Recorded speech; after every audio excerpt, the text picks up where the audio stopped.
fixé par rapport à ta place? Oui, un peu. C'est un peu, voilà. Donc bonjour à tous et à tous. Donc Non, pas comme ça, vous allez être très sortant. oui, mais en fait je sais exprès parce que comme je veux Il faudrait parler que longtemps. Omar se décale un tout petit peu vers ta gauche. Voilà. Là, vous êtes bien dans le champ tous les deux. Merci beaucoup. Donc merci à toutes et à tous d'être là. Puis bientôt, d'aucuns arriveront très certainement. Donc je rappelle très brièvement que l'ARIM, l'Association pour la Renaissance de l'Islam Moutazilite, c'est une association qui a une vocation, une association de loi 1901. Donc c'est pas une association cultuelle, mais c'est une association culturelle. Nous avons trois objectifs. Un objectif qui est culturel, donc un peu éclairer, revenir sur des parties sur le patrimoine islamique, c'est-à-dire islam au sens civilisation, pas seulement religion, mais vraiment au sens civilisationnel. Ça, c'est l'approche culturelle. On a une approche intellectuelle qui consiste à revenir aussi sur ce qu'on pourrait appeler, pas que de la doxographie, mais en tout cas sur l'histoire de la pensée en islam, donc dans le contexte islamique. Et un troisième point qui est lié aux deux premiers, qui est un objectif qui est spirituel, puisque la culture, l'intellect sont des manifestations de l'esprit, et donc forcément il y a un lien avec le spirituel. Et notre but, bien sûr, c'est de présenter, de s'intéresser à ces thématiques-là et à ces domaines-là. Bonjour. Bonjour. Toujours sous un aspect où le moutazilisme est présent. C'est-à-dire que le moutazilisme est toujours présent d'une manière ou d'une autre. On essaie d'analyser un peu de ces données-là à la lumière ou en tout cas en rapport avec la pensée moutazilite. Parce que ce qui nous semble intéressant, et c'est pour ça que nous avons créé cette association avec Eva, mais pas seulement, c'était de redonner, de refaire résonner un peu ce discours. Alors résonner au sens du son, de raisonner. C'est-à-dire, nous avons trouvé dans le discours moutazilite beaucoup d'aspects, beaucoup de problématiques, beaucoup de méthodologies, d'approches qui répondent finalement à un certain nombre de nos problématiques contemporaines. Et alors que c'est l'un des discours les plus anciens de la théologie musulmane. Et donc c'est un peu la raison pour laquelle nous avons créé, on a commencé un blog, ensuite maintenant il y a un site. Et là, depuis quelques années, nous organisons chaque mois un cercle de discussion. Et donc, dans ces cercles de discussion, on peut aborder, on avait commencé par aborder l'histoire des différents courants en islam, les débats intra-musulmans. Nous avons parlé de pas mal d'aspects, des aspects liés vraiment à la doctrine moutazilite. Et puis, nous avons la chance aussi, parfois, d'avoir des invités. Et c'est toujours très intéressant. Nous avons eu Mahmoud Hossein, les deux auteurs égyptiens, d'origine égyptienne. Nous avons eu Ismaël Zaidi et Michael Privot. Nous avons le plaisir de recevoir pour la deuxième fois aujourd'hui M. Omar Marzouk. Et nous aurons au mois de juin, alors je vous l'annonce, nous aurons le plaisir de recevoir Pierre-Olivier Deschaux, qui est un professeur de théologie à l'Institut de théologie protestante de Paris, et qui est pasteur, et qui a écrit un livre, Luther et Mahomet, qui est sorti très récemment aux éditions CERF. Et donc il sera là le 4 juin après-midi, donc pour ceux que ça intéresse. Et comme nous avons le plaisir aussi d'être accueillis par nos amis protestants, nous sommes dans une salle qui appartient à la paroisse Plaisir Montparnasse. Et donc voilà, ça peut être intéressant aussi pour les protestants de l'Église. Donc aujourd'hui, nous avons le plaisir de recevoir M. Omar Marzouk, qui est philosophe. Et alors, je vous allais parler de... Alors, moi, je vais parler des preuves de la création du Coran chez 2 ou 3, si j'ai le temps, commentateurs mu'tazilites. Donc, Al-Juba'i, Al-Zamarshari et le Qadi Abd al-Jabbar. Très intéressant, donc c'est une question qui est très très importante. Et donc, si vous êtes prêts... Oui, moi je suis prêt. Juste une petite question technique, est-ce que tout va bien sur Facebook, ça va? Oui, vous êtes en ligne et il y a le son et décalé comme d'habitude, mais c'est D'accord, normal. c'est pas grave. Alors je vais juste me mettre là-bas, pour être à côté de l'écran. Et je vous remercie pour votre intervention. Merci à vous. Alors, bon, là, je vais vous présenter quelques éléments d'une recherche qui est en cours. Donc, il va être question, bien sûr, du Coran, de sa lecture, de son exégèse et de son interprétation. Alors, je vais d'abord poser le cadre dans lequel je souhaite inscrire ma réflexion. Alors, je vais partir d'un constat qui est que depuis des siècles, finalement, l'accès à une lecture fructueuse et féconde du Coran est verrouillé par une corporation qu'on pourrait appeler les gardiens du temple, ou qui s'autoproclament les gardiens de l'orthodoxie, et qui impose depuis la moitié, enfin ça a commencé à ce moment-là, depuis la moitié du IXe siècle de l'ère chrétienne, une approche privilégiant une analyse littérale, qui est une analyse sclérosée et qui est extrêmement dangereuse, qui est politiquement dangereuse, qui est sociologiquement dangereuse, qui est idéologiquement dangereuse et qui est sur ces plans-là grosse de tous les périls. Alors tous les grands jurisconsultes de l'islam, y compris Razali, vous savez, Razali, c'est quelqu'un qui est presque sacralisé, donc il faut toujours en parler avec prudence. Alors, tous les grands jurisconsultes de l'islam, en fait, font d'une manière ou d'une autre du taqlid, c'est-à-dire ils s'inscrivent dans une lecture conformiste et mimétique des grands textes de la tradition musulmane. Alors, lui, Abu Hamid al-Ghazali, donc dans son Munqidh min ad-Dalal, il dit, tout au début, là, il parle à quelqu'un qui... Enfin, c'est une fiction, hein, c'est toujours une fiction littéraire. On invente quelqu'un, c'est le prétexte pour développer une certaine réflexion.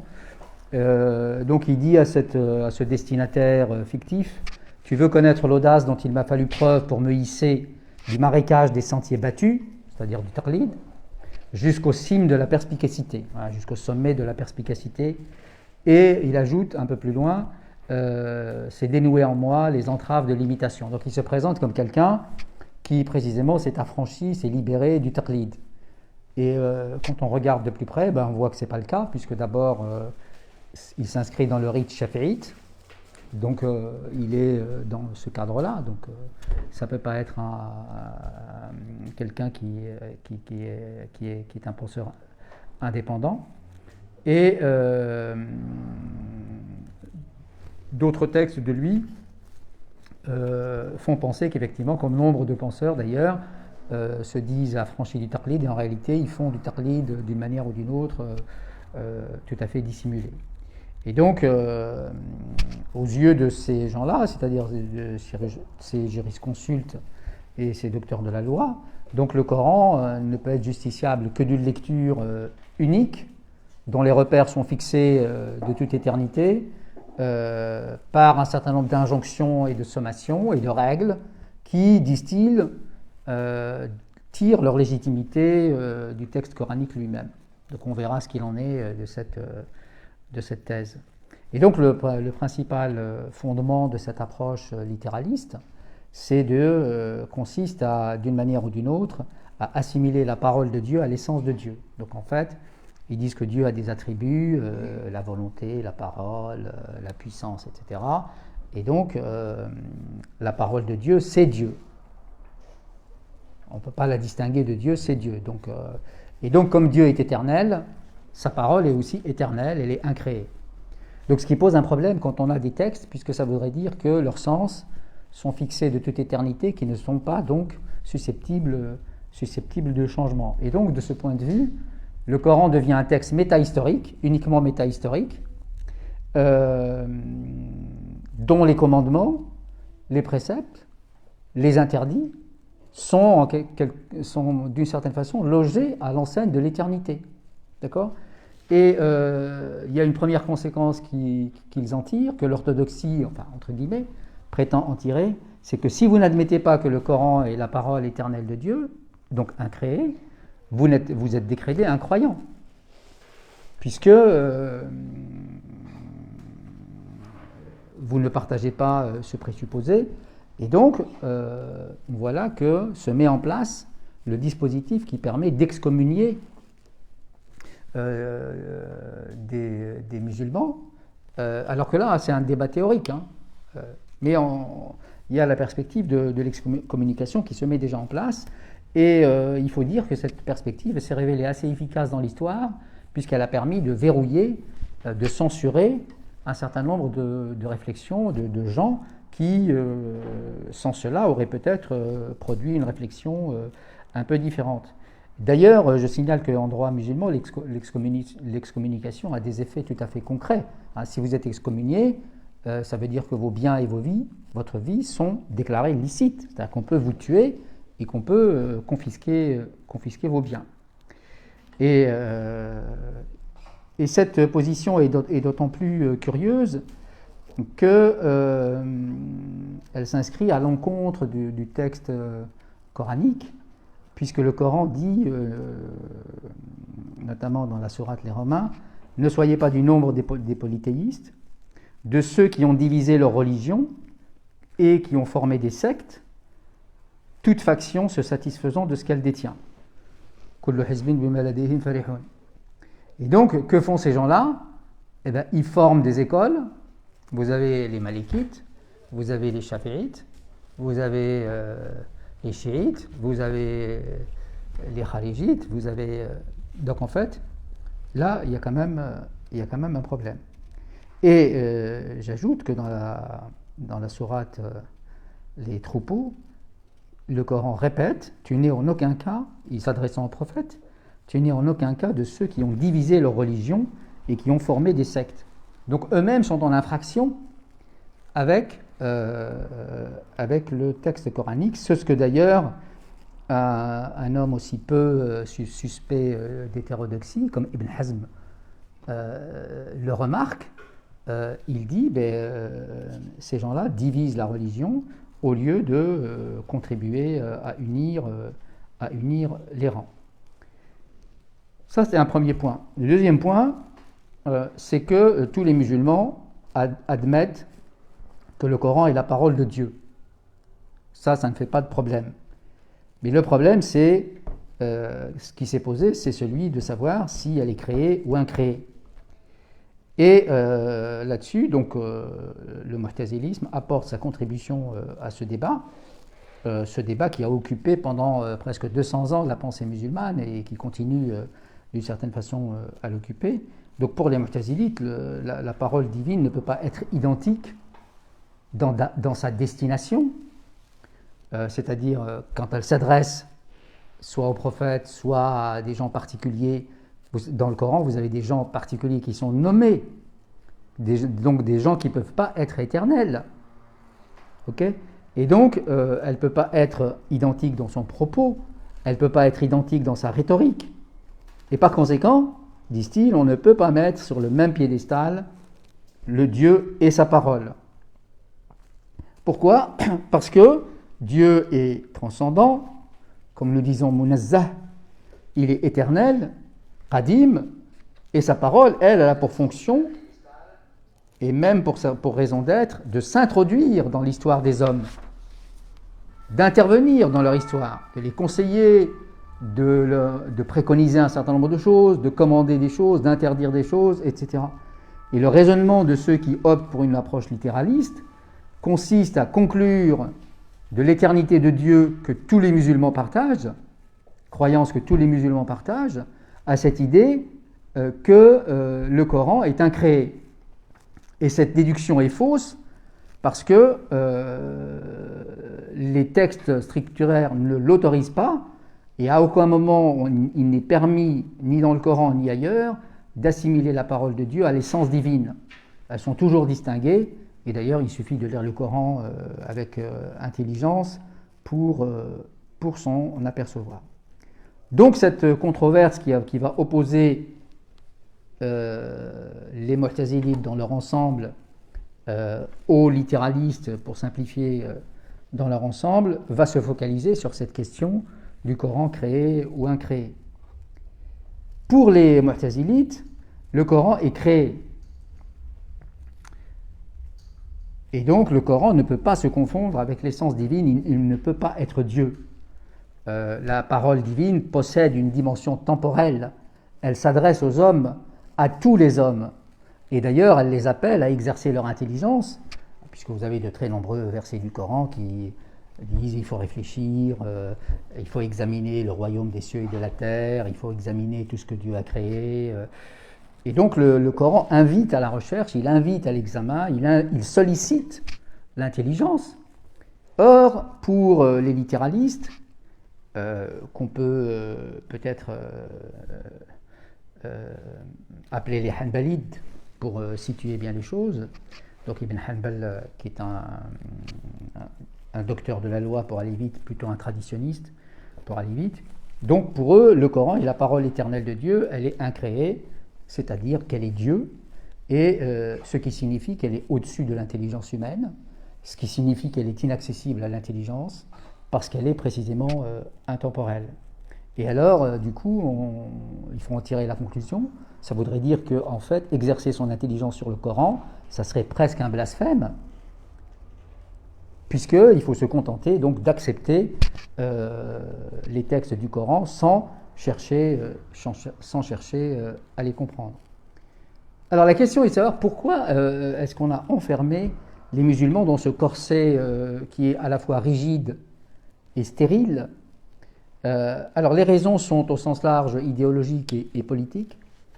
Ce cadre rigide en fait permet à des groupes, à des corporations de s'ériger en une sorte de clergé occulte, puisque je vous signale qu'en islam il n'y a pas de clergé en principe, mais en réalité tout se passe comme si ces gens-là étaient le dépositaire de la parole divine et qu'ils ont seule autorité pour en délivrer le sens. C'est eux qui disent quelle est la bonne croyance et quelle est la mauvaise, quelle est la bonne interprétation et quelle est l'interprétation hérétique, et cela permet un contrôle sur les consciences et ça permet d'exercer sur les populations donc un contrôle d'autant plus efficace qu'on est assuré de leur propre participation à ce processus. Et donc en s'érigeant comme les gardiens de l'orthodoxie, la corporation des jurisconsultes et des traditionnistes impose une lecture du Coran en se fondant sur des sourates qui ne prêteraient pas, d'après eux, à contestation ou à discussion. J'ajoute que le système d'enseignement dans les pays d'islam n'est pas conçu pour stimuler la réflexion ni solliciter l'intelligence. Donc c'est surtout, on apprend aux étudiants ou aux élèves à avaler, à absorber, et c'est pour ça d'ailleurs que tout l'effort de l'apprentissage se concentre sur la mémorisation et beaucoup moins sur la réflexion. D'ailleurs, des tas de musulmans ont appris le Coran par cœur et qui sont incapables d'en faire l'exégèse, puisque ce n'est pas ça qui est important. Ce qui est important, c'est de réciter le Coran par cœur et de s'en remettre pour le reste à cette corporation des gardiens de l'orthodoxie. Et d'ailleurs, la plupart des fidèles musulmans ne pratiquent pas une lecture perspicace du Coran, faute précisément de formation en grammaire, en droit, en histoire, en philosophie. Et quand on a dit tout ça, je pense qu'on a brossé un portrait assez ressemblant de ce phénomène qui dure maintenant depuis 1000 ans, et qui se traduit par une décadence et par un recul, alors qu'entre 750 et 860, en gros, on a assisté à une sorte de siècle d'or dans la floraison de la pensée musulmane, précisément parce que ce postulat littéraliste ne s'était pas encore imposé dans le champ du savoir jusqu'à devenir hégémonique, et surtout dans le champ de l'exégèse et du fiqh. Alors, cette lecture littéraliste va mettre un peu de temps à s'imposer, à vaincre les résistances de quelques esprits libres, d'autant que si on prend la période du 10e, 11e siècle, on s'apercevra que cette période a vu des savants, des érudits se préoccuper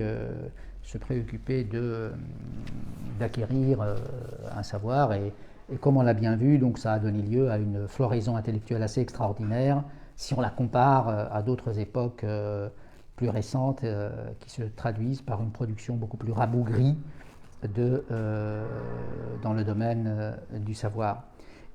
Autre remarque importante pour comprendre le décor, en réalité les savants musulmans souvent ne visaient pas l'acquisition d'un savoir désintéressé. Le savoir qui les intéressait, c'était celui vers lequel inclinaient les émirs, les sultans, les califes. Et donc ils vont s'aligner, c'est une tendance des érudits musulmans, ils vont s'aligner en fait sur les préférences et les prédilections des émirs, des détenteurs de pouvoir, parce que le savoir était lié à des ambitions, hein, il fallait réaliser certaines ambitions, et donc le savoir n'était qu'un moyen. L'acquisition du savoir n'était pas une fin en soi, c'est-à-dire on ne cherchait pas la vérité pour la vérité ou le savoir pour le savoir, mais on cherchait le savoir pour accéder, pour réaliser un certain nombre d'ambitions. C'était donc ce qui était recherché, c'était le prestige, l'accession à des places, à des emplois prestigieux, c'était la gloire aussi, et c'est cela qui a aliéné toute la classe intellectuelle musulmane aux détenteurs du pouvoir. Mais de leur côté aussi, les détenteurs du pouvoir avaient besoin de cette classe intellectuelle parce qu'ils détenaient précisément le savoir religieux grâce auquel eh bien, ils allaient pouvoir contrôler la population et d'asseoir leur pouvoir et de fournir de solides fondations à un royaume, à un califat, à un émirat, à un sultanat, etc. Et donc les dirigeants politiques ont délibérément choisi de mêler la religion à la politique, de colorer d'une teinte religieuse leurs intentions souvent douteuses, afin que le fidèle musulman s'imagine que le pouvoir du calife, du sultan, de l'émir n'est pas arbitraire, qu'il est légitime, puisque les plus grands théologiens, les docteurs de la loi, le soutenaient. Et je donnerai un exemple pour que les choses soient claires. Si je prends la période du Xe, XIe siècle, on a à ce moment-là l'apparition de la dynastie seldjoukide, c'est les Turcs, et les Seldjoukides vont fonder des universités. Alors en Occident, l'université c'est le IIe siècle. Là, un siècle avant, on a les premières universités musulmanes. On les appelle les écoles Nizamiya, du nom de Nizam al-Mulk, qui était un grand vizir. Et donc, les Seldjoukides vont fonder ces écoles pour servir à leur propagande, en fait. Pour servir à leur propagande, pas pour des raisons scientifiques, mais pour servir à leur propagande. Et quand les adversaires et les ennemis de Nizam al-Mulk se sont émus des sommes faramineuses qu'il dépensait pour ces écoles, eh bien, Nizam al-Mulk répond au sultan, qui s'appelait Malik Shah, il lui dit « Je t'ai constitué », parce qu'il disait, vous savez, avec l'argent que Nizam al-Mulk donne à ces écoles, on pourrait former une armée qui va prendre Constantinople. Ah, c'était l'objectif à l'époque, de prendre Constantinople. Ils finiront par la prendre, mais beaucoup plus tard. Et Nizam al-Mulk répond à cet argument en disant à Malik Shah « Je t'ai constitué une armée qu'on pourrait appeler les légions de la nuit. Lorsque tes armées à toi dorment la nuit, ces légions se dressent, rangées par rangées, sous la protection de leur seigneur. Ils prennent la parole et incitent les plus compétents d'entre eux à former des vœux en ta faveur et en faveur de tes cohortes armées. Ainsi, toi et tes armées vivez sous leur protection et grâce à leurs prières, à leurs sermons, on attaque l'ennemi et grâce à leur bénédiction, vous êtes comblés. » Donc là, on a la légitimation de cette propagande par la fondation des collèges. Donc ça, c'était le cadre général, si vous voulez, dans lequel je souhaitais inscrire ma réflexion pour qu'on comprenne bien les tenants et les aboutissants. Alors j'en viens maintenant au cœur du sujet. Alors pour comprendre un problème théologique, en général, il est toujours de bonne méthode de remonter à ses origines et aussi de réfléchir aux termes dans lesquels ce problème se pose. Alors d'où vient que vers le 8e, 9e siècle, la question donc de la création du Coran se pose? Alors, depuis que le Coran forme un kitab, c'est-à-dire depuis la fin de la révélation, les musulmans n'ont pas cessé de se référer au Coran, de l'étudier de manière très scrupuleuse, de chaque mot, chaque particule, chaque verset était l'objet d'études extrêmement fouillées, tant l'enjeu était capital, et l'enjeu c'est toujours de comprendre le Coran, et c'est toujours d'ailleurs l'enjeu aujourd'hui. Et les musulmans, on le voit par par exemple, les premiers exégètes ont mobilisé toutes les ressources disponibles, la langue, le hadith, les akhbar, les athar, tous les récits, pour savoir le fin mot de chaque expression coranique.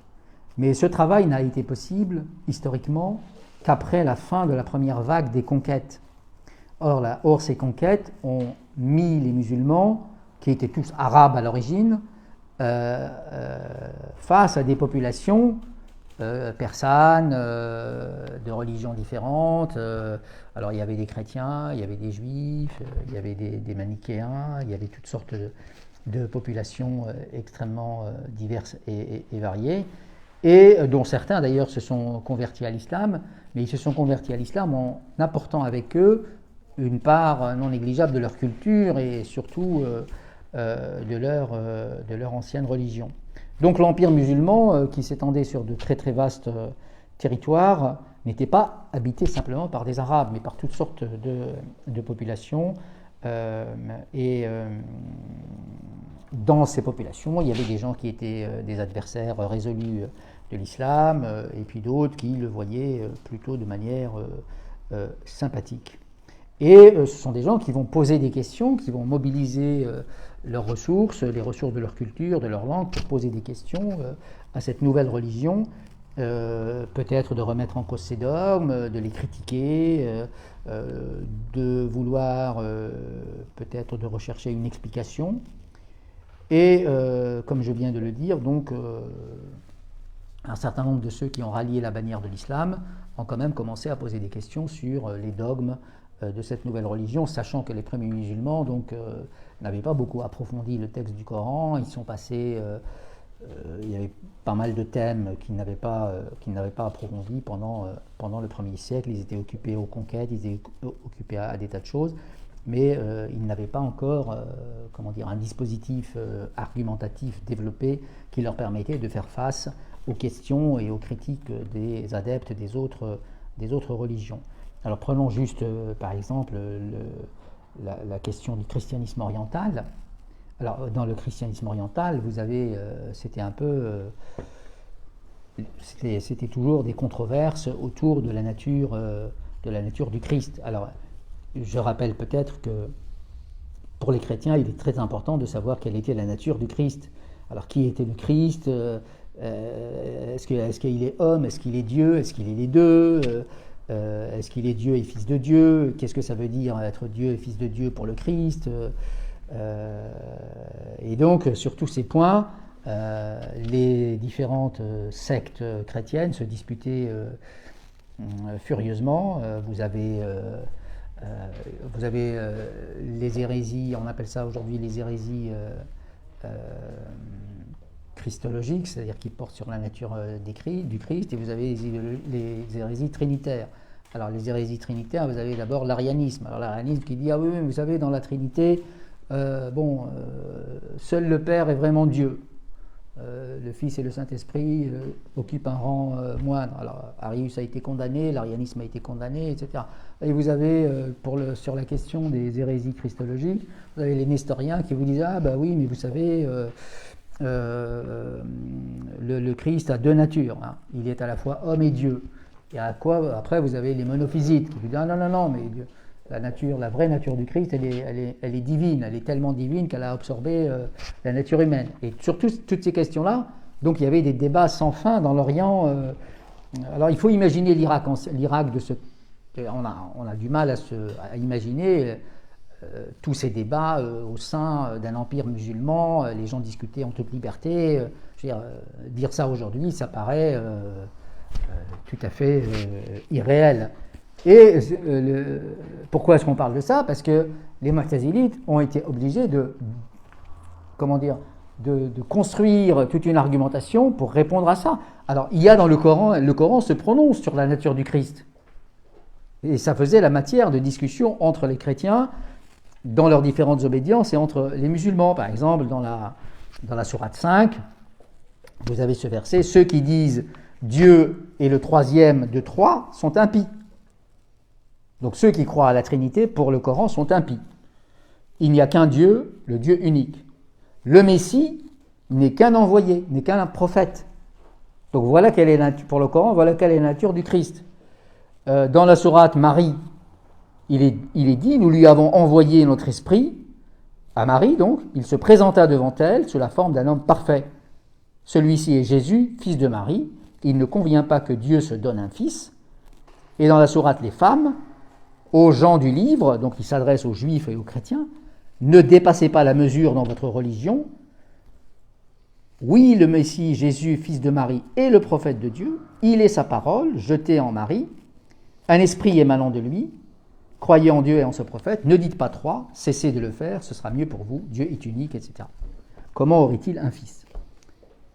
Donc le Coran propose un certain nombre de thèses sur la nature du Christ, sur la Trinité. Donc non à la Trinité, puisqu'il n'y a qu'un Dieu, et il ne peut pas avoir de fils en aucun des sens que peut prendre le fils. Et le Joubaï, dans son commentaire de ce verset, dit « Chrétiens et juifs sont ici visés, qui tous passent la mesure, c'est-à-dire exagèrent, à propos du Christ.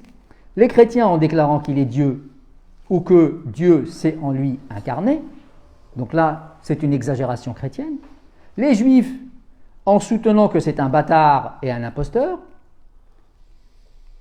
On trouve ça dans donc, le commentaire de Al-Joubaï, qui a été édité par Jimaré.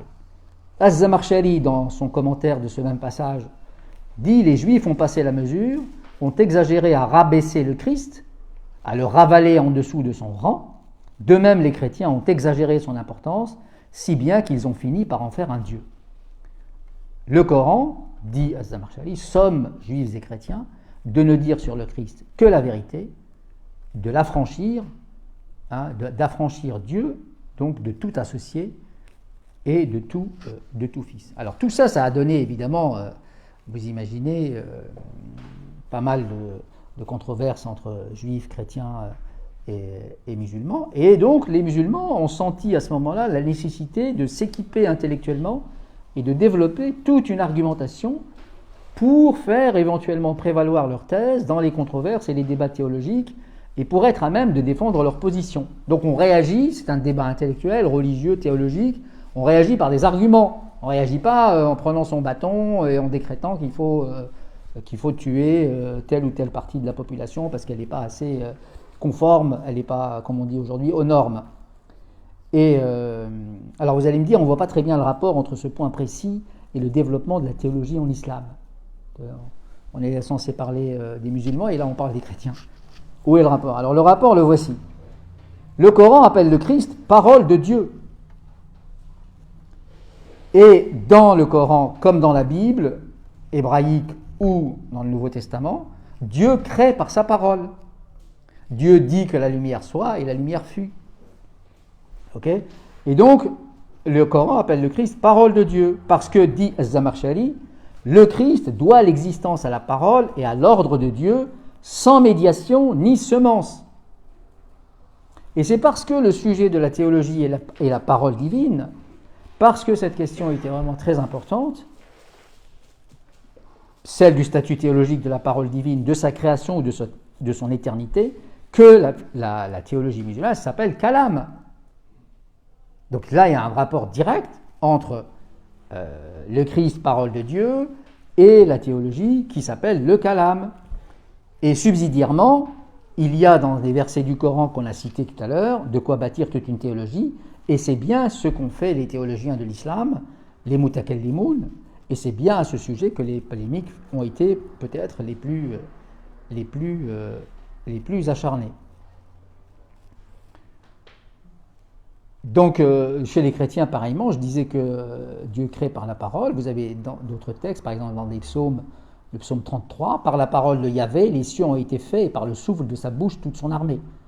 Et dans le 4e évangile, on utilise le terme grec logos, au commencement était la parole. Donc la création se fait par la parole. Là-dessus, toutes les trois religions sont d'accord. Donc c'est dans ce contexte, si vous voulez, de controverse théologique et déjà avant l'heure quasiment philosophique, qu'émerge cette question.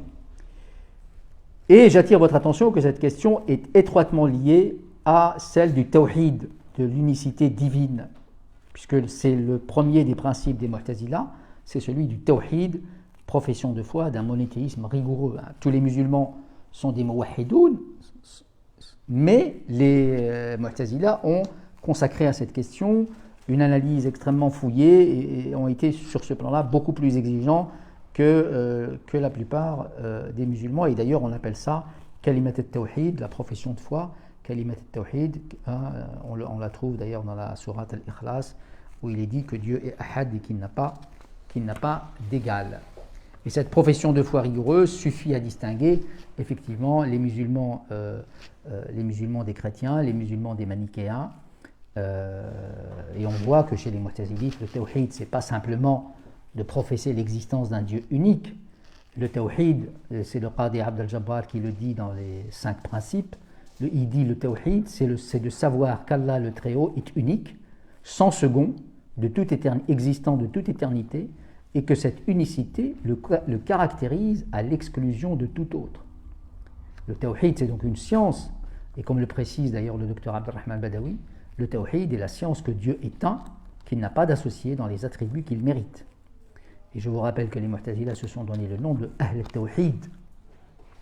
C'est tout un programme, et la preuve qu'ils administrent en faveur de ce tawhid, c'est précisément l'argument qu'on appelle celui de l'achoppement mutuel, c'est-à-dire, comme dit le Coran, لَوْ كَانَ فِيهِمَا آلِهَةً إِلَّا اللَّهُ لَفَسَدَتَا. Donc si des divinités autres que Dieu existaient, le ciel et la terre seraient corrompus. Par conséquent, les musulmans ont donc dû se doter de tout un appareil théologique pour défendre les thèses que le Coran met en avant. Et cette défense de la transcendance d'Allah, l'idée musulmane que rien ne ressemble à Dieu, rien ne ressemble à Dieu, qu'aucun autre temps, qu'aucun espace ne saurait le contenir, qu'il ne possède aucune des marques ou des qualités du corps, tout cela a demandé naturellement un effort colossal, un effort polémique aussi, puisqu'il a fallu discuter et attaquer les thèses des autres religions.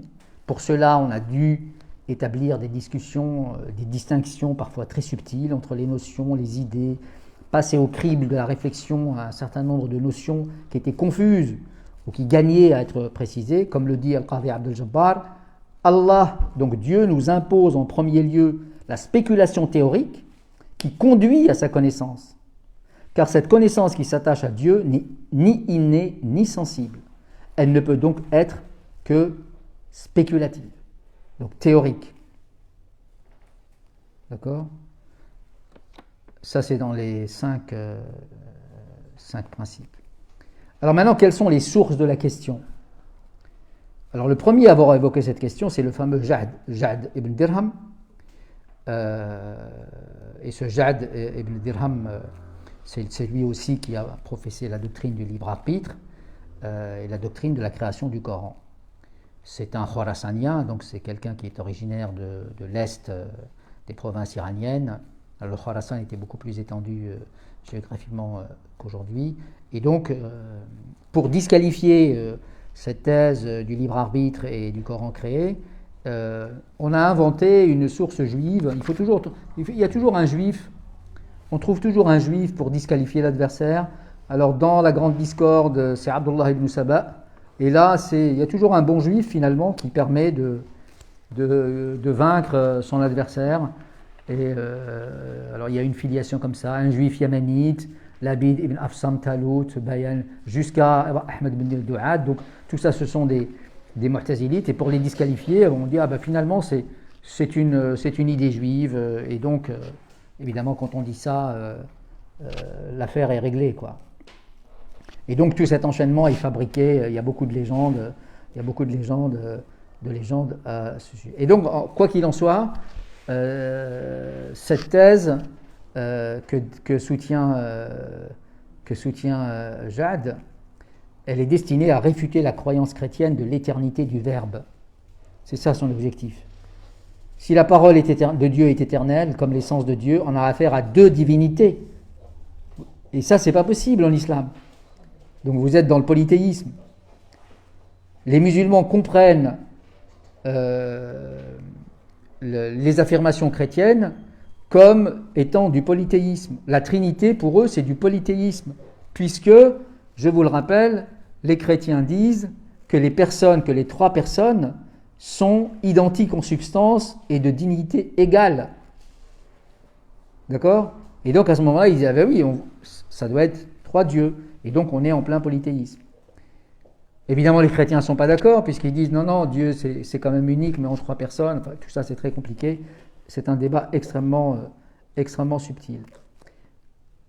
Donc la parole ou le verbe, c'est l'élément divin qui est contenu dans le Christ. Donc le Christ est le verbe, la parole créatrice, puisque dans l'évangile de Jean, il est dit « Tout a existé par la parole et rien de ce qui existe n'a existé sans elle ». Par conséquent, si vous dites que la parole divine est incréée, comme les Hanbalites, vous êtes chrétien pour les Mu'tazilites. C'est un extraordinaire retournement, parce que les Hanbalites disent les Mu'tazilites sont des impies, parce qu'ils disent que la parole est créée et ça ne va pas. Et les Mu'tazilites leur retournent le compliment en quelque sorte en disant mais vous êtes chrétien sans le savoir, puisque vous dites que la parole est incréée. Alors la seule parole incréée, c'est bien celle du Christ. Et d'ailleurs dans le Fihrist d'Ibn al-Nadim, il y a cette anecdote qui est tout à fait éclairante. Il y a un garçon qui s'appelle Abul Abbas al-Barrawi qui raconte, tout ça c'est dans le Fihrist d'Ibn al-Nadim, il dit « Nous sommes allés rendre visite aux chrétiens Pythion. Nous avons bavardé à pas d'on rompu, et puis la conversation roula sur Ibn Kullab. Alors Ibn Kullab, c'est un partisan de la conciliation entre les Mu'tazilites et les Hanbalites. Bon. Et le chrétien Pythion me dit qu'Ibn Kullab, donc ce garçon qui est partisan donc, de la conciliation, venez le voir, qu'il s'asseyait dans ce coin-là de l'église. C'est de moi qu'il tient ce discours, c'est-à-dire la croyance en la coéternité du Verbe avec le Père et le Saint-Esprit. S'il n'avait pas disparu, dit le chrétien, nous aurions converti les musulmans au christianisme. L'un des présents, qui s'appelle Mohammed ibn Ishaq al-Taliqani, demande au chrétien « Mais que dit-il du Christ ?» Et le chrétien répond « J'en dis ce que les musulmans sunnites disent du Coran. » C'est-à-dire que c'est une parole incréée. Alors donc soutenir, si vous voulez, la thèse du Coran créé, c'est se démarquer de la thèse chrétienne de l'éternité du Verbe. Et donc, pour les Mu'tazilites, se libérer du polythéisme qui lui est inhérent. On voit par là que pour les Mu'tazila, le sunnisme est inconséquent, car tout en proclamant le tawhid, ils versent quand même dans le polythéisme, puisqu'ils partagent les mêmes positions sur la parole incréée de Dieu que les chrétiens. Alors, voyons maintenant quels sont les arguments des deux exégètes, El-Jubba'i et El-Zamakshari, par lesquels ils justifient leur position et comment ils démontrent cette thèse de la création du Coran. Alors, dans les deux cas, dans le cas de Zamakshari et de El-Jubba'i, vous avez des preuves rationnelles et des preuves naqliya, traditionnelles, c'est-à-dire qui viennent par le secours des textes scripturaires, des récits, bref, de la tradition. Alors commençons par les preuves issues de la tradition, puisque les adversaires des Mu'tazilites se fondent surtout sur les traditions. À la fin de la sourate La Caverne, au verset 109,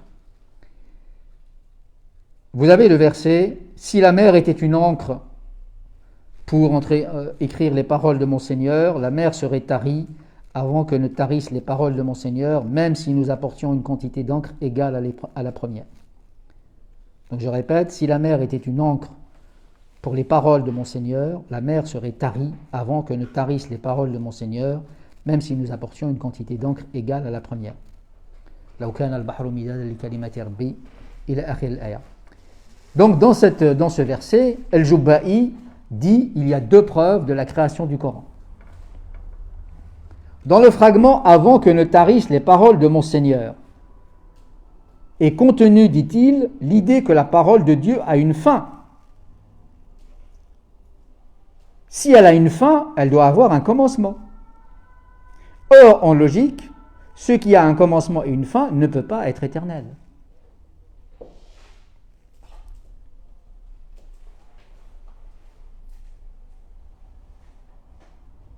La deuxième preuve, c'est quand Dieu dit « Même si nous apportions encore une quantité d'encre égale à la première. »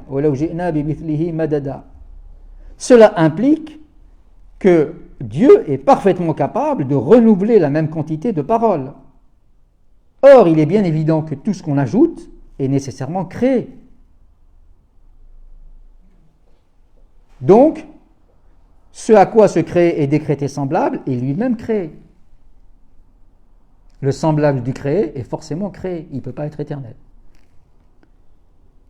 Au début de la sourate Youssouf, au vers 2, Joseph,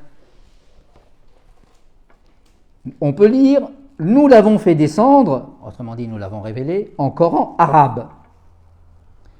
Al-Juba'i dit, là il y a 4 preuves en faveur de la création du Coran. D'abord, ce qui est éternel est nécessairement immuable. Ce qui est éternel ne peut pas changer. Or, quelque chose qui bouge, qui descend ou qui monte ne peut pas être éternel. Là, fait descendre. Deuxième preuve. Ici, le Coran est affublé du qualificatif arabe. C'est une preuve qu'il n'est pas incréé, car ce qui est incréé ne peut pas être arabe ou persan ou quoi que ce soit d'autre. Troisième preuve, beaucoup plus subtile. Nous l'avons fait descendre en un Coran arabe. Cela montre que Dieu avait la possibilité, la capacité de faire descendre ce Coran et que de plus, il avait la capacité de le révéler dans une autre langue. Et on voit par là que le Coran ne peut pas être incréé. Enfin, dans le verset précédent de la même sourate, c'est-à-dire Youssouf, on lit « Voici les versets du livre clair ». On voit par là que le Coran est composé de versets, de mots, d'expressions. Or, ce qui est éternel ne peut pas être composé. Il est nécessairement simple. Et donc, le Coran étant composé ne peut pas être incréé. Vous voyez la rigueur de la démonstration. Ensuite, au début de la sourate Les Prophètes, au verset 2, on lit « Nul nouveau rappel ne leur vient de leur Seigneur sans qu'ils l'écoutent en s'en moquant. » Dhikrul muhdath. Là, on a littéralement le mot « créé ». Rappel, créé. Ici, on traduit par « nouveau ». En fait, il faudrait comprendre « créé ». Az-Zamarshari commente le fragment. Il dit « Allah, Dieu, renouvelle le rappel de temps à autre et il leur crée le verset l'un après l'autre et la sourate l'une après l'autre, afin qu'il les avertisse. Or, ce qui se succède dans le temps ne peut pas être éternel. »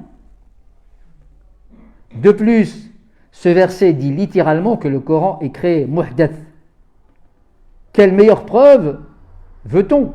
Et d'ailleurs, l'un des ténors de l'exégète sunnite, Al-Qurtubi, lui c'est un sunnite, il confirme, dans son commentaire du Coran, il dit muhdath qualifie le dhikr, qualifie donc le rappel, dans la descente et la lecture, voulant dire par là que l'ange Gabriel délivrait le Coran sourate après sourate et verset après verset, comme Allah le faisait descendre sur lui par moments, munajjaman, par partie.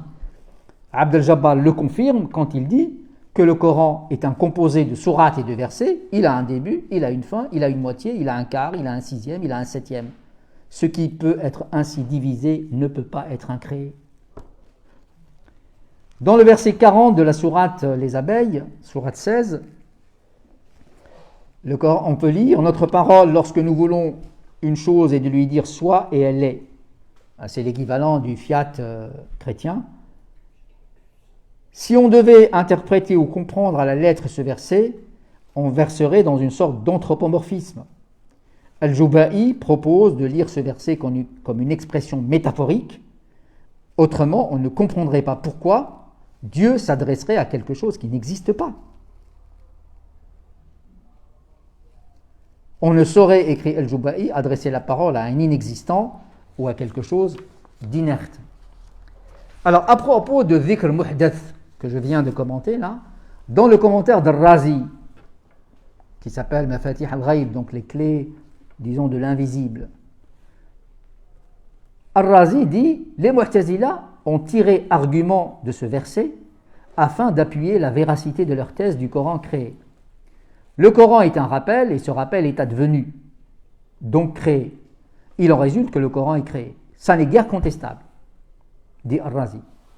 Il n'est guère contestable que le Coran est un rappel, on le voit dans plusieurs versets, et Ar-Razi admet que le Coran est un composé de lettres, de sons, et qu'ainsi on peut le dire créé. Le Coran, dit-il, est en partie créé, en partie non. Car, dit Ar-Razi, nouveau rappel qui leur vient de leur Seigneur ne signifie pas que tout rappel est créé, mais qu'un certain rappel est créé. Ar-Razi reconnaît que la thèse mu'tazilite est vraie en partie. Mais qu'est-ce donc qui l'empêche de l'admettre tout entière? Des considérations qui ne sont pas tout à fait claires en fait. Parce que qu'est-ce qu'il dit? Il dit, le verset ne signifie que ceci, qu'un certain rappel est créé. Mais ceci ne donne rien, car tout se passe comme si on disait, l'homme est un animal et un certain animal est un cheval. Ça ne donne rien. À quoi on peut répondre à Ar-Razi? Ce qu'Ar-Razi ne voit pas, ou feint de ne pas voir, c'est que les Mu'tazila n'ont jamais dit qu'une partie du Coran seulement a été créée, mais que tout le Coran est créé. Et donc l'objection d'Ar-Razi, elle tombe à côté. Alors l'argument peut-être le plus puissant que Zamakshari oppose à cette thèse du Coran éternel et incréé consiste à partir de l'idée couramment admise par tous les musulmans de l'inimitabilité du Coran. Le Coran est inimitable, on n'a jamais produit quelque chose de pareil, etc. Or, dit Az-Zamakshari, il ne peut y avoir d'inimitabilité que s'il y a une capacité. L'idée d'inimitabilité suppose et appelle l'idée de capacité. Si Dieu a puissance sur tout, s'il est omnipotent, et aucun musulman ne dira le contraire, c'est qu'il a la puissance de créer toute chose, dont le Coran, alors que les hommes en sont incapables.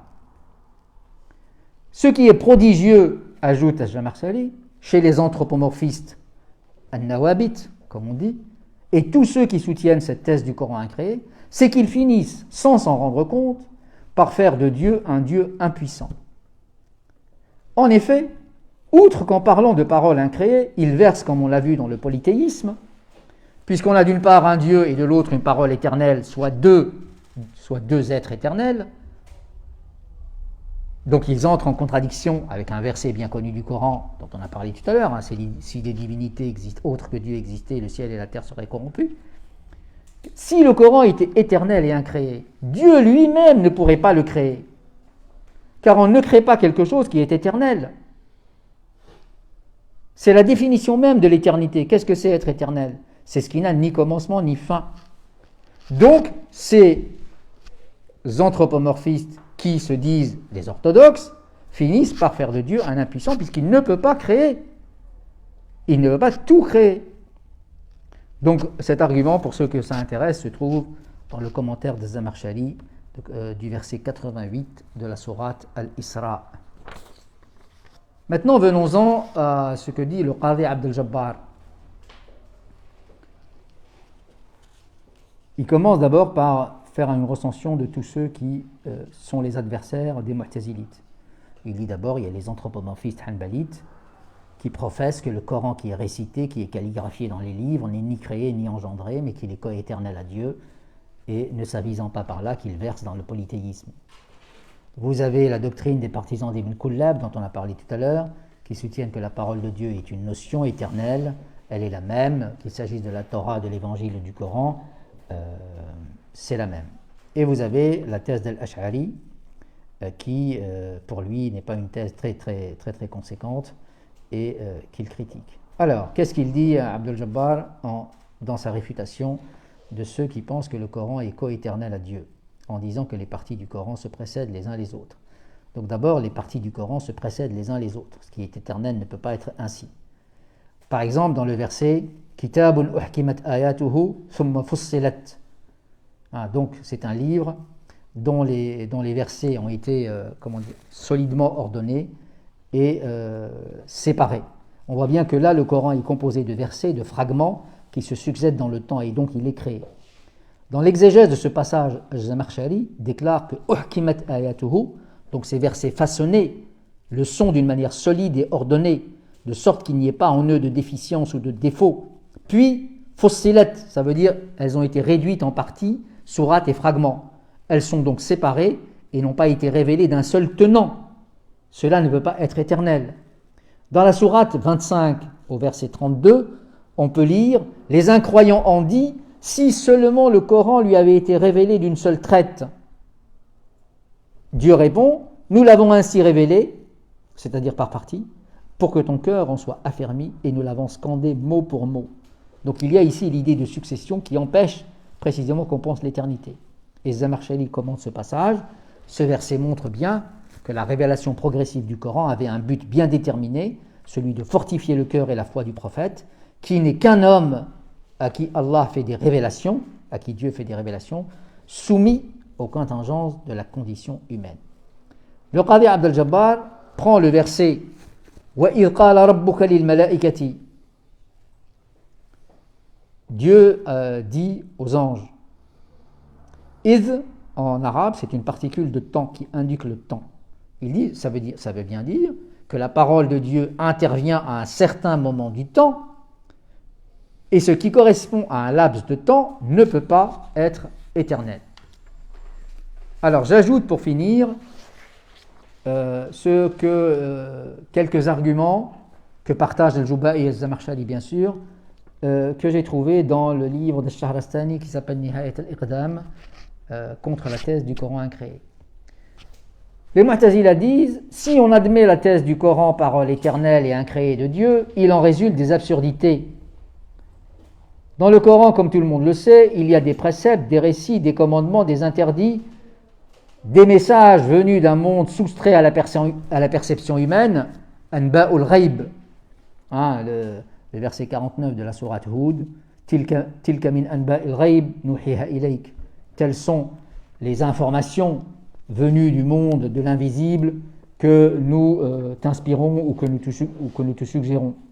Donc ces préceptes, ces commandements, ces interdits supposent quelqu'un, un destinataire.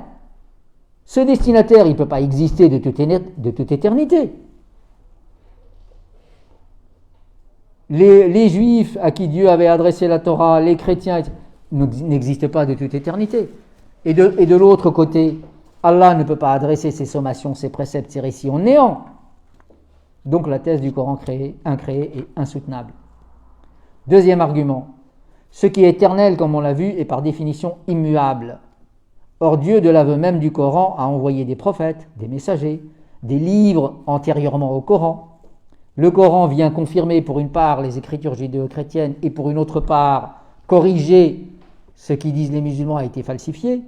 Ces messages étaient par définition différents par la langue. Vous avez dans la sourate 14, verset 4, وَمَا أَرْسَلْنَا رَسُولًا إِلَّا بِلِسَانِ قَوْمِهِ. Nous n'avons envoyé de messagers que dans la langue de son peuple. Donc les langues étaient différentes. Il n'y avait pas une langue éternelle.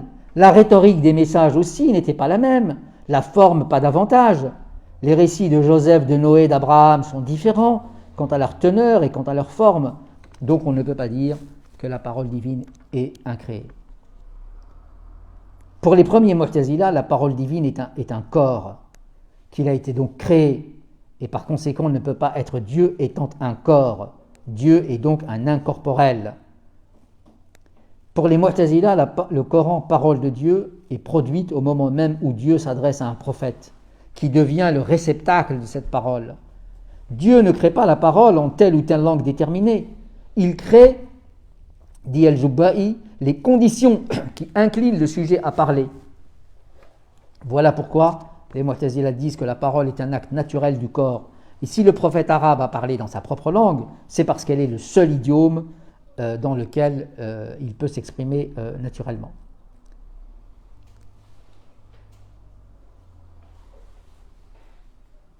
Alors pour finir, je dirais que on voit bien que dans cette époque entre mettons le 9e, 10e siècle, donc il y a eu des débats extraordinaires sur ces questions-là. Et d'ailleurs, Daniel Gimaré, qui est un spécialiste de la théologie musulmane, dit ce n'est pas sans quelque nostalgie que l'on se reporte à ces premiers siècles de l'Hégire, si vivants, marqués par l'extrême diversité des opinions, par l'audace intellectuelle, par une incroyable liberté de propos et de ton. Voilà, je vais finir là-dessus. Merci. Si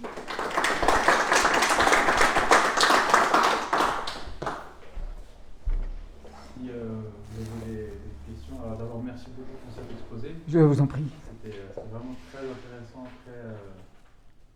Ouais, c'était. Comment dirais-je? J'allais dire remuant. J'allais dire remuant parce que c'est vrai que je pense que ce que vous avez montré ici, ce sont des propos, des arguments, des thèses qui sont au cœur de nos problématiques contemporaines. Et malheureusement, ce que je regrette, c'est un peu que chez les musulmans, allez, laissons les musulmans, tous les musulmans, mais disons que même chez ceux qui veulent en débattre, parfois on a un peu l'impression que ce débat-là est mis un peu à l'écart, un peu de côté, comme si c'était pas si important que ça, alors que finalement, je trouve que c'est quand même. Non, c'est très important, oui. Une question essentielle. Donc, si vous avez des remarques ou des questions ou des choses, pareil pour les gens sur Facebook, si vous avez des questions, allez-y. Ou des remarques pour échanger avec M. Merdi. Moi, j'ai peut-être quelques remarques, mais je ne sais pas ce que c'est pour soutenir ce qu'il a dit. Genre, parce que quand on lit le Coran, on trouve généralement pas de preuve qui est incrié. On trouve le mot, comment ça s'appelle, la parole de Dieu, mais généralement, moi, c'est ma propre compréhension, parce qu'à certains moments, le prophète est accusé qu'il a été, qu'il a écrit le Coran. Du coup, le fait de dire la parole de Dieu, c'est pour dire que c'est pas le prophète qui l'a écrit et qu'il vient de Dieu. Mais ça ne veut pas dire qu'il est incrié. Dans ce sens-là, moi je le comprends beaucoup plus. Après, chacun comment il peut interpréter les choses. Donc déjà l'idée de parole de Dieu, on peut l'interpréter. Ouais, bah, en fait, genre, ouais, c'est des hommes qui ont entendu la parole. C'est une parole prononcée. Une parole, elle peut être genre dans le sens métamorphose. Tu vois, vous voyez, genre c'est beaucoup plus c'est de la métamorphose, c'est pas du. Parce que le Coran il est rempli de la métamorphose. Métaphore, ouais, c'est des métaphores. Et donc, elle peut être juste une métaphore sur. Oui. Mais ça, cette question-là était assez importante, parce que Ibn Hanbal, lors de la Mahna, disait c'est la parole de Dieu. Ouais. C'est la parole de Dieu, c'est la parole de Dieu. Ne voulons pas rentrer dans qu'est-ce que ça veut dire la parole de Dieu. Parce qu'effectivement, si on prend ce sens métaphorique, tout le monde disent aussi que le Coran est la parole de Dieu. Mais pas la parole de Dieu au sens propre. Pas la parole avec un grand P. Là, ce serait. Parce qu'il y a aussi d'autres arguments sur. Pour prononcer une parole, il faut avoir un corps. Il faut être localisé dans un lieu. Donc, si Dieu qui parle, ça sous-entend quand même une forme d'anthropomorphisme. Oui. Du coup, en le localisant, le géolocalisant, en lui faisant un corps pour pouvoir des lèvres, pour pouvoir être ça avec des organes, et ainsi de suite, et toute la logique est derrière. Mais d'ailleurs, c'est l'interprétation qu'il donne du fragment Istawa ala al-Arsh. Ils finissent par dire oui, il y a un trône. Il s'est assis sur un trône, donc il y a un trône. Voilà, donc Ibn Taymiyyah, il y a ça chez Ibn Taymiyyah. Tout en disant non, c'est pas le trône physique, du coup les gens n'y comprennent plus rien. Et donc à la faveur de ces tours de passe-passe et de ces sophismes, ils finissent par finalement fermer l'intelligence du Coran, parce que les musulmans ne lisent pas le Coran avec leur esprit, hein, leur intelligence. Ils sont... C'est un texte qu'ils craignent et le monopole de l'interprétation, il est détenu par une caste de gens qui prétendent délivrer la bonne parole, quoi. Et donc on est exactement comme dans les clergés chrétiens, en fait. Donc le peuple suit, il ne faut surtout pas réfléchir, parce que ce dont ils ont peur, en fait, c'est que la population échappe à leur contrôle. Et donc ce genre d'argument, finalement, favorise des régimes autoritaires. Hein. Je pense qu'on peut aussi utiliser un peu un raisonnement par l'absurde, parce que le Coran, si on le voit, si on le lit, ben, c'est quelque chose de limité. Et donc si on veut dire que... Non, mais ils disent que même ça, c'est éternel. Hein. Oui, ils disent que même le cuir, le papier... Ce que je veux dire, c'est... il est limité, mais si c'est vraiment la parole de Dieu, alors ça veut dire qu'il a une infinité de significations, puisque la parole de Dieu est infinie. Et donc ça veut dire on ne peut pas avoir une lecture littéraliste du Coran. Oui, bah, tout à fait. Donc c'est dire que le Coran est incréé et en avoir une lecture littérale, c'est même entièrement contradictoire. Ben oui, tout à fait. Je suis d'accord avec ça, bien sûr. Tout à fait. Il y a juste par rapport à cette question de Coran créé et Coran incréé, il y a M. Mohamed Abed El-Jabiri. Oui, je vois qui c'est, oui. Un Marocain.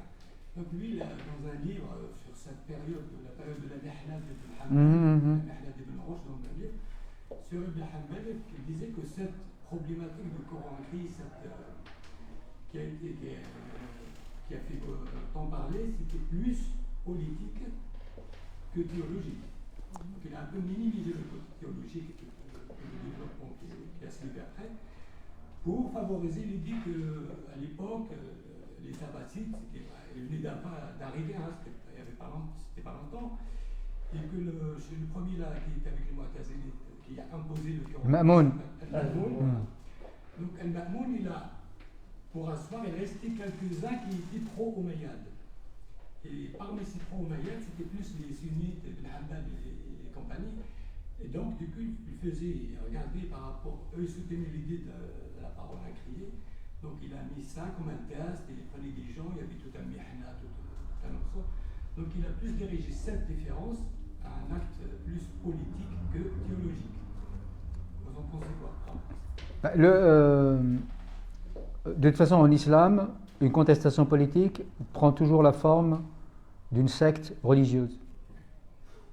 Toujours. C'est comme ça que ça se passe. Hein. Donc, il y a de ça, il y a sûrement de ça.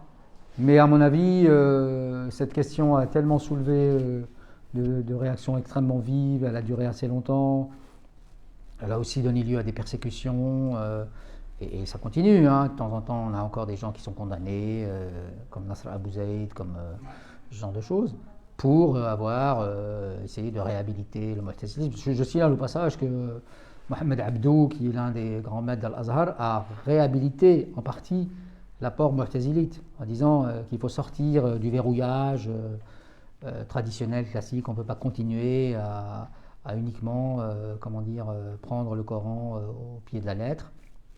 Et donc il y a dans la tradition musulmane, elle est plurielle, il faut réintroduire le débat. Le débat ne doit pas prendre la forme d'une excommunication. Hein. Ce n'est pas parce que vous n'êtes pas du même avis qu'il faut soit liquider physiquement les individus qui sont vos adversaires, soit détruire leurs textes. Et beaucoup d'œuvres mu'tazilites ont été détruites. Ce qui nous est parvenu est très très peu. Très très peu. Et ça, c'est inadmissible. Bon, on a Al-Mourni du Qadi Jabal, mais enfin, tous les textes qui ont été détruits, ils sont quand même... Oui, il en manque une partie, oui, bien sûr. Il en manque une partie. Ibn Rushd, quand il a attaqué un peu les Mu'tazilites en général et les Ash'arites, il mettait les Ash'arites et les Mu'tazilites dans le même sac. Oui. En fait, il n'avait pas reçu de livre de Mu'tazilites. Oui, mais lui-même a été persécuté. Même lui-même, d'ailleurs. Ibn Hazm, qui n'est pas philosophe, qui est théologien et docteur de la loi, a été persécuté. Mais je veux juste une petite précision là-dessus sur Ibn Rushd, parce qu'il y a une thèse, je crois, de doctorat sur Ibn Rushd et le mu'tazilisme. Parce que l'idée selon laquelle le mu'tazilisme n'est pas arrivé en Espagne n'était pas très vraie en fait. C'est-à-dire qu'on a Madame Ferro, j'ai oublié son prénom, qui est une chercheuse espagnole qui écrit sur les firaq, surtout les divergences au sein des musulmans en Espagne. Ibn Hazm était zahiri, c'était pas évident. Littéralisme d'une autre manière. Oui. Oui. Oui, mais ça ne l'a pas empêché de clouer au pilori un certain nombre d'inconséquences de la tradition, en disant que tous les compagnons sont logés à la même enseigne. Il disait non, tout ça, c'est pas sérieux. Donc il a introduit un peu de logique là-dedans, et pourtant, étant littéraliste, il a quand même été attaqué, persécuté. On l'a empêché d'enseigner. Ça. Donc, en fait, la persécution touche tout le monde, quoi. Et juste pour Ibn Rushd, on se demande la question qui a été posée, notamment Cheikh Bouhamra. Oui, sur les Mu'tazila. Le problème de la Liberté. liberté de la personne musulmane. Il a tout un chapitre, je crois, sur Averroès et le Mu'tazilisme, puisque finalement, Averroès, quand on voit le kitab, comment il s'appelle, le Kashf le livre sur la divergence entre les différents groupes musulmans, en gros, quand il parle de Mu'tazilites, c'est une page. Une page. Il dit les Mu'tazilites, je ne connais pas trop, on ne sait pas trop ce que c'est. Ça doit être la même chose que les Ash'arites. Et après, il attaque les Ash'arites. Mais en fait, quand on regarde toute cette présentation, théologiquement parlant, Ibn Rushd, dans toute sa méthode, dans tout son propos, c'est le propos Mu'tazili. Il est en 100% d'accord avec les Mu'tazila. Juste à la fin, là, les Mu'tazila vont dire donc le Coran créé, lui il dit pas. Il dit pas créé non plus, mais il dit pas. Il stoppe comme par. Il se préserve, on va dire. Oui. Parce qu'il savait, et d'ailleurs ça n'a pas empêché d'ailleurs de finir disgracié, etc. Mais il n'empêche, donc ça soulève un certain nombre de questions. J'ai juste une question d'une personne sur Facebook. Alors, je lis Madame Sharazet Keresh qui dit peut-être que la question a été évoquée au début, j'ai malheureusement raté les 15 premières minutes de la présentation, mais je me demande quels sont les enjeux de cette controverse à l'époque, au-delà de l'établissement de la nature du Coran, la distinction avec les positions chrétiennes ou juives ou autres. Y a-t-il d'autres enjeux? Quels sont les arguments en faveur du Coran incréé? Le principal argument en faveur du Coran incréé, c'est de dire que la parole de Dieu est Dieu. C'est ça le socle à partir duquel tous les autres arguments dérivent finalement, c'est de dire la parole de Dieu, Dieu est éternel, tous les musulmans sont d'accord là-dessus, et d'ailleurs les autres aussi, les chrétiens aussi. Il parle, c'est un Dieu parlant, donc sa parole est nécessairement éternelle, donc elle est incréée. Et donc comme sa parole, c'est le Coran, le Coran est incréé, c'est tout. Donc c'est ça le bout de l'infini est dans lui-même infini. Voilà, exactement. Et donc c'est le fondement sur lequel ils assoient toute leur argumentation, toute leur polémique. Finalement, ils vont chercher dans le Coran tous les arguments qui peuvent, par exemple, ils disent Lahul khalq wal amr. Ils disent voyez, Dieu a séparé entre la création, al-khalq, et entre l'amr, le commandement. Donc le commandement, c'est sa parole, donc elle ne peut pas être créée puisque c'est dans la phrase, dans le verset, c'est séparé. Et donc, en fait, cet argument ne tient pas, puisque le fait qu'il sépare al-amr, ça ne veut pas dire qu'il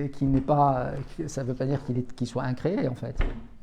Donc là, il y a eu une argumentation d'Al-Juba'i, des Zamarchali, etc., pour dire non, c'est pas parce que dans la phrase, Dieu sépare dans les mots, ce qui est séparé dans les mots n'est pas forcément séparé dans l'idée, dans le concept. Et ça, évidemment, mais ça, ce sont des subtilités qui sont au-dessus de la compétence d'Ibn Hanbal, parce que dans sa réfutation des Zanadiqa, dans le Radd al-Zanadiqa, on est surpris par la faiblesse de l'argumentation.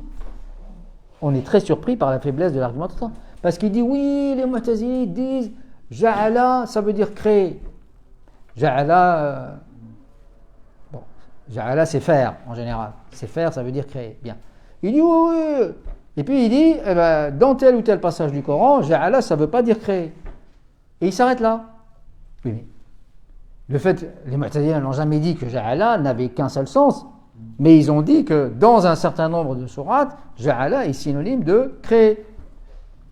Et donc sa parole est créée. Mais ce qui est extraordinaire, c'est que ces gens-là qui, appuient toute leur argumentation sur la littéralité du texte, quand le texte littéral donne raison aux Mu'tazilites, ils disent non, Dhikrun muhdath, c'est écrit. Comme ils ne peuvent pas nier que c'est écrit, ils disent non, et muhdath, ça ne veut pas dire créer là. on se demande ce que ça pourrait vouloir dire. Donc il faut être un peu sérieux, quoi. En fait, leur argumentation, elle n'est pas très rigoureuse, hein, elle louvoie, parce qu'elle obéit, à mon avis, à des considérations qui ne sont pas des considérations purement scientifiques. Ce sont des considérations qui sont souvent politiques, idéologiques, et ce sont des gens qui considèrent que quand on estime avoir raison, eh bien, il faut pas hésiter à trafiquer les textes. C'est ce qu'ils font. Ils ont même théorisé le fait de supprimer des passages des propos du prophète. Unqus min al-hadithi ma shi'ta wa la tazid fihi. Donc on peut supprimer, mais pas rajouter.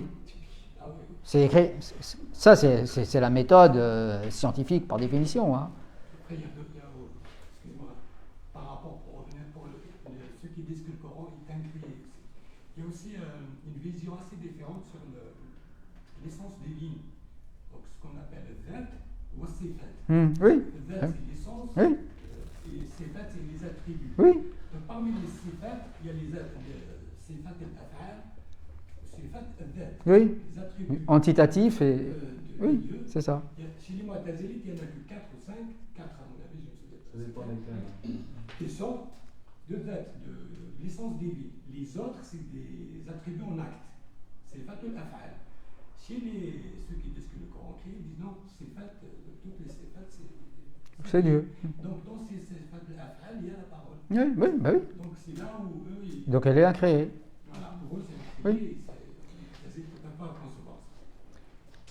Donc, si on lit les choses et si on compare et si on exerce son intelligence, les choses paraissent beaucoup plus compliquées et on n'est pas tenu finalement à donner raison à quelque chose qui s'est autoproclamé orthodoxie, alors qu'en fait, quand on regarde les choses d'un peu plus près, c'est beaucoup moins évident. Hein.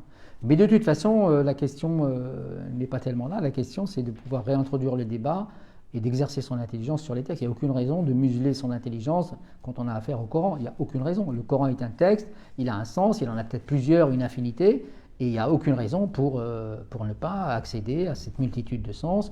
Et ça n'est pas une question, il ne faut pas ramener à chaque fois ces questions-là à des questions de foi et d'incroyance. C'est un débat, c'est une controverse, c'est un débat. Il n'y a aucune raison de s'excommunier mutuellement. C'est ça qui ne va pas. Il y a une autre question sur le live d'un monsieur John Bassin. Je vais la lire, je ne prétends pas comprendre ce qu'il veut dire. Je lis mais votre définition de Bouddhis fait référence au talafouz et non de la parole azali d'Allah. Je ne comprends pas personnellement, mais. Il dit que le mot muhdith, c'est plus talafouz. Oui. C'est prononciation. Oui. C'est différent de la parole azali. Mais ça, c'est pas très sérieux. Éternel de Dieu. Oui, mais ça, c'est pas sérieux. Donc ça voudrait dire que Dieu ne sait pas ce qu'il dit? Non, mais tout ça c'est grotesque. Hein. Soyons sérieux. Oui. Plusieurs questions. Est-ce qu'une fois qu'on dit que le Coran a été créé, est-ce que ça ouvre un débat à savoir qui l'a créé? Est-ce que c'est Dieu qui l'a créé ou est-ce que c'est l'homme?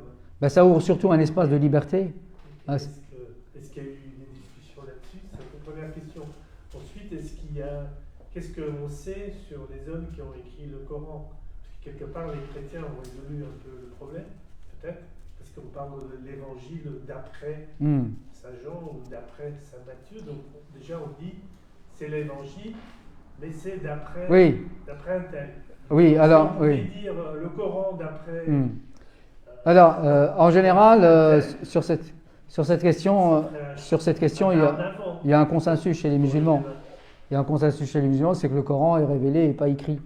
Alors, la question se pose différemment dans le monde chrétien, puisque dans le monde chrétien, vous avez déjà plusieurs langues.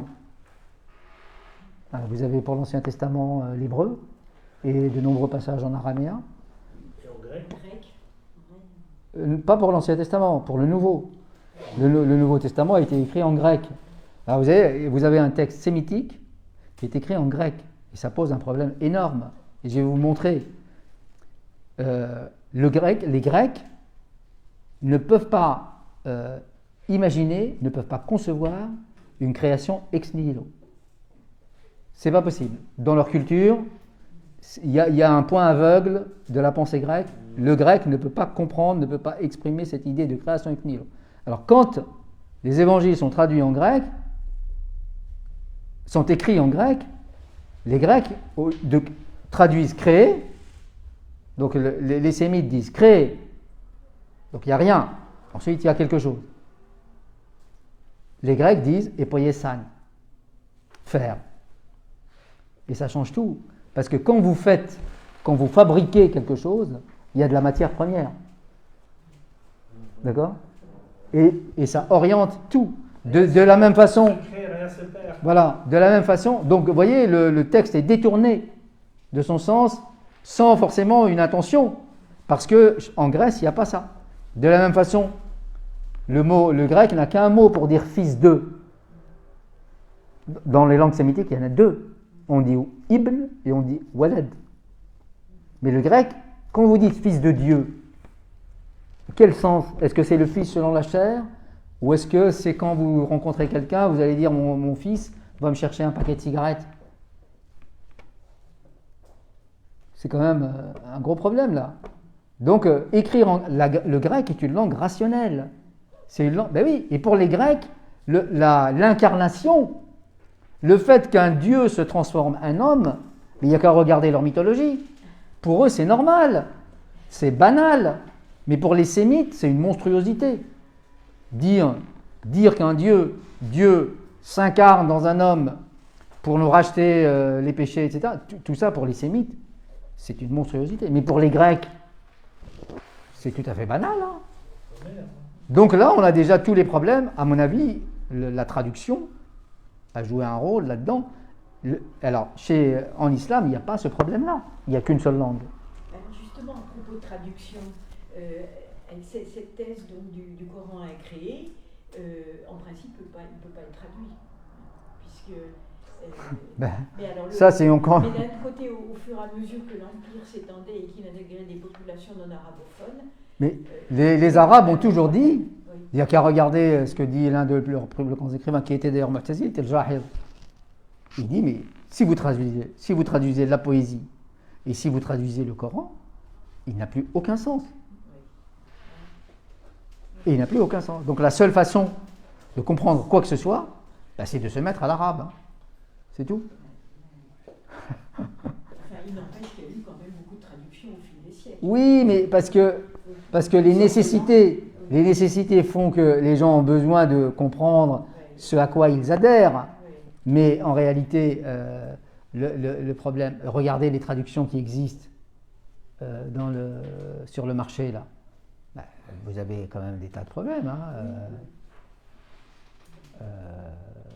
Il y a énormément de problèmes. Hein, parce qu'on a l'impression qu'on change complètement de paysage. Bon, toute traduction est difficile. Hein. Traduire, c'est traduire. Voilà. Ben oui. Traduire, c'est traduire. Ouais. Donc les traducteurs, alors il faut traduire parce que, mais à chaque fois on recommence. Et le fait de recommencer, c'est déjà le signe d'un échec. Parce que si on avait une traduction parfaite, et ça c'est vrai aussi pour les textes philosophiques, c'est vrai pour tous les textes, mais encore plus pour des textes dont les destinataires font de cette question une question de vie ou de mort. Quoi. C'est le sens de leur existence qui en dépend. Ce n'est pas uniquement un texte littéraire, c'est un texte qui ordonne leur vie, présente, future, etc. Et donc ils ont besoin de savoir le fin mot de la question. Et donc là, vous voyez les commentateurs, combien il y a déjà chez les musulmans, combien il y a de commentaires, et ça. Déjà en arabe, c'est difficile. Alors vous imaginez la traduction, quand on ne connaît pas l'arabe, on est réduit. Donc la tradition arabe a toujours dit, traduire le Coran, c'est pas une bonne chose. Et donc, sur les auteurs du Coran, d'ailleurs, c'est pour ça que les traductions du Coran sont considérées comme des commentaires du Coran. Oui, c'est ça. Pas comme des Corans importants. D'ailleurs, ça ne sert pas à la liturgie, ça ne sert pas à la prière. Le Coran en traduction ne peut pas servir. Donc, si vous voulez que la prière soit valide, il faut la faire en arabe. Même si vous n'êtes pas... Certains l'ont permis, mais oui, certains l'ont permis, les Hanifites, etc. Certains l'ont permis, oui. Il fallait même, fallait mieux quand même se mettre quand on prie, le faire en arabe, ne serait-ce que pour garder un sens qui soit correct, quoi, par rapport à... Tous les imams dans les mosquées, c'est pas en français. Non, pour quand on fait Non, pour le sermon et tout ça, on peut le faire en français, c'est pas un problème ça. D'accord. On peut même faire les supplications en français. Oui, ça c'est pas un problème. On peut le faire dans les langues du pays, Oui. c'est pas un problème ça. Récitation du Coran. Oui, alors les sociétés bibliques protestantes s'attachent à diffuser la Bible dans toutes les langues de la terre, dès le XVIIe siècle, très vite, 18e. Oui, mais ça c'est pour c'est un geste anticlérical.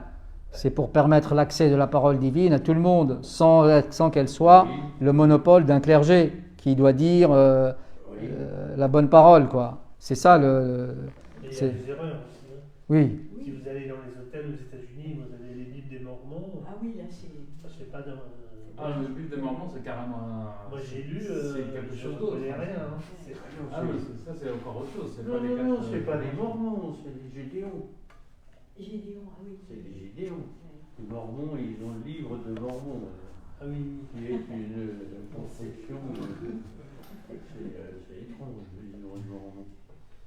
Je ne veux pas connaître. Pour les auteurs du Coran, votre question, qui a écrit le Coran, c'est ça? Ah oui, Parce qu'il y a eu des. Ah ben il y a des copistes. Il y a des copistes. Mais l'article de foi de l'islam, c'est précisément ça, c'est de croire que, comme disait Massignon, c'est une dictée surnaturelle. En fait, la personne du prophète recevait le message et le prononçait, l'exprimait, et il était recueilli comme ça. Donc il n'y a pas d'intervention humaine. C'est précisément avec cet argument. Sur l'image derrière. Oui. Et avec cet argument qu'on peut accuser les chrétiens d'avoir manipulé les Écritures. Oui. Sinon, le Coran n'a pas de raison d'être. Il est venu pour confirmer ce que les autres religions ont bien reçu et respecté et rectifié, notamment le clergé, le fait qu'on prenne des évêques et des moines pour seigneurs, et rectifier un certain nombre de choses. Voilà. Donc le Coran est dans la continuité de l'inspiration biblique, mais aussi dans une certaine dissidence. Voilà. Là, il y a une continuité aussi, c'est aussi dans la question du wahi. C'est-à-dire que le Coran parle de lui-même en disant que c'est un wahi yuha, comme pour les autres textes.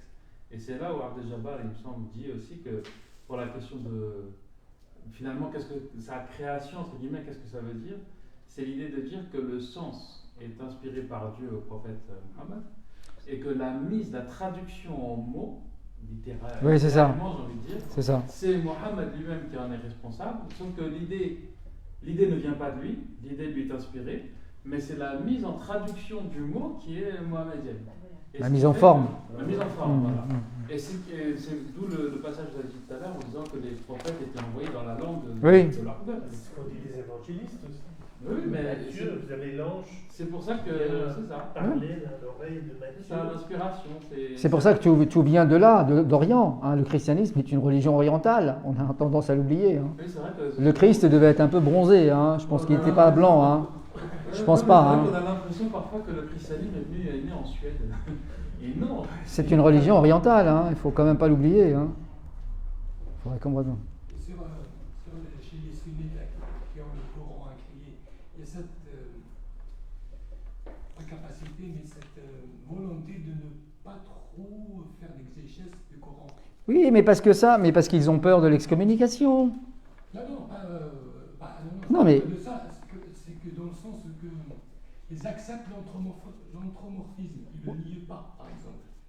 Il y a de la istiwa, etc. Non, mais c'est parce que tout ça, ça manque de logique. Et c'est d'ailleurs pour ça qu'ils n'aiment pas trop la logique. Ils disent tout ça. Donc, celui qui utilise la logique est déjà un impie. Et donc, laissons proliférer la confusion, au trouble, bonne pêche. Ben oui. Ça sert tout ce clergé-là, tous ces gens-là parie sur l'ignorance de la foule.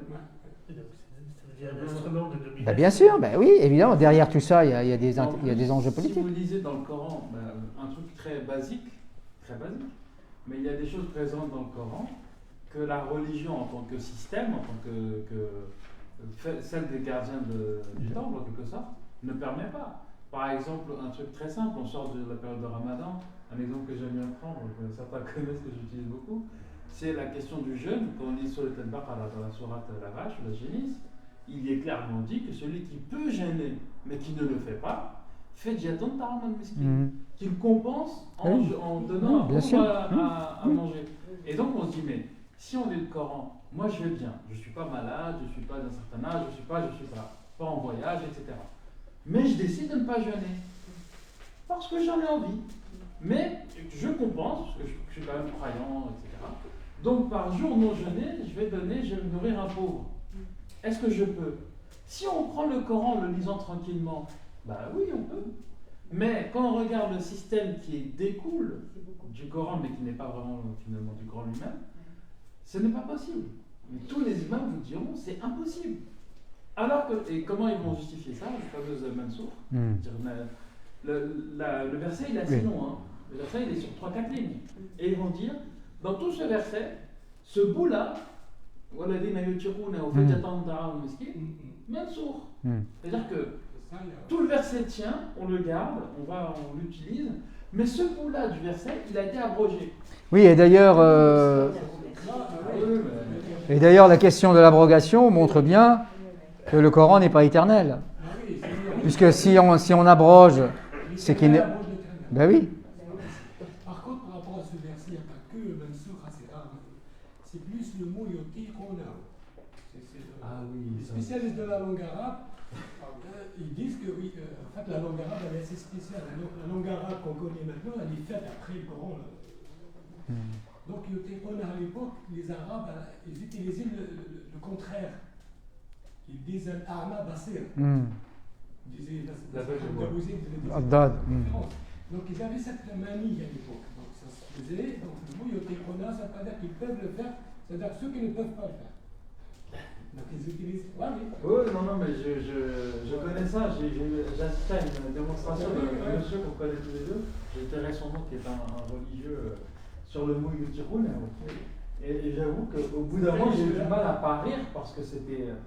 Pour expliquer le sens du mot, il arrivait à faire des gestes avec les mains et tout. Et là, je me suis dit, mais en fait, il s'aperçoit, parce que je suis sûr que quand il était en train de parler, il s'apercevait de la faiblesse de son propos, en fait. Et à un moment donné, ça se transformait presque en numéro de cirque. Mais vraiment, je dis ça au sens physique. Ouais, mais c'est comme quand on veut prendre quelque chose d'un éveil qu'on n'y arrive pas. C'est ça, les gestes, ils utilisent tout. Mais alors, dans ce cas-là, ce qui serait bien, c'est qu'ils révisent aussi pour tous les versets. Non, mais en fait, certains mots, les spécialistes, ils y vont un peu au fond, ils disent qu'à l'époque, et même à l'époque, comment ça s'appelle Taha Hussein, Taha Hussein, il a écrit un livre d'ailleurs, Ishar al-Jahil, il y avait toute une controverse. Qu'est-ce qu'il disait? Il disait qu'en fait, même le Sha'ar al-Jahil, c'est la poésie pré-islamique. Avant l'islam, il y avait une poésie, etc. Elle a été utilisée pour fabriquer la langue arabe, elle a été utilisée pour expliquer des versets, etc. Il a dit, même cette poésie pré-islamique, elle a été modifiée, elle a été mise en place. Et pour chacune, il utilisait quoi pour défendre sa thèse? Il utilisait le Coran.